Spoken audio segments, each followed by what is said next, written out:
Hello everyone, ఈరోజు నేనైతే vegetable biryani చేస్తున్నాను అండి. దానికోసం స్టవ్ ఆన్ చేసి కడాయి పెట్టేసుకున్నాను. తర్వాత వెజిటేబుల్స్ ఎన్ని ఉన్నాయో అన్ని కట్ చేసి పెట్టేస్తున్నాను. Even tomatoes, onions and green chillies also. ఇప్పుడు కడాయి పెట్టాక దీంట్లో ఘీ, ఫస్ట్ ఆయిల్ అనమాట యాడ్ చేశాను. ఇవి రెండు కలిపి 3 to 4 టేబుల్ స్పూన్ ఉంటుంది.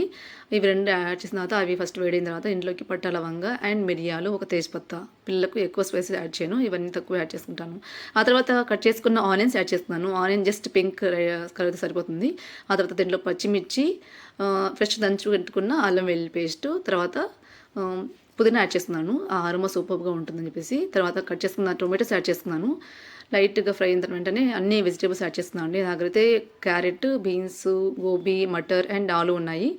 ఆ తర్వాత దీనిలోకి ఒక 1/2 టేబుల్ స్పూన్ సాల్ట్ యాడ్ చేసుకొని ఫస్ట్ వీటిని మంచిగా సిమ్లో కుక్ చేస్తున్నాను అనమాట. తర్వాత దీంట్లో పసుపు, గరం మసాలా, ధనియా మసాలా, మీ దగ్గర ఏ మసాలా ఉంటే యాడ్ చేసుకోండి. తర్వాత పెద్ద స్పూన్తో దహి యాడ్ చేసుకొని మంచిగా ఒక 5 మినిట్స్ వరకు కొద్దిగా వాటర్ యాడ్ చేసి మంచిగా చేసుకోవాలి. ఎందుకంటే ఇక్కడ నేను కుక్కర్లో బిర్యానీ చేయట్లేదు కాబట్టి. సో ఇప్పుడు 1.5 గ్లాస్ వాటర్ యాడ్ చేస్తున్నాను.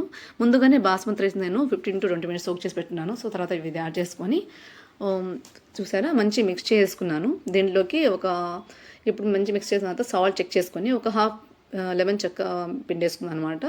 సో బాగుంటుంది లెమన్ జ్యూస్ యాడ్ చేసుకుంటే. తర్వాత 1 టేబుల్ స్పూన్ ఘీ యాడ్ చేసుకొని మీడియం ఫ్లేమ్ పెట్టేసుకొని మూత పెట్టేసి 5 మినిట్స్ కుక్ చేస్తున్నాను అండి. అంతే.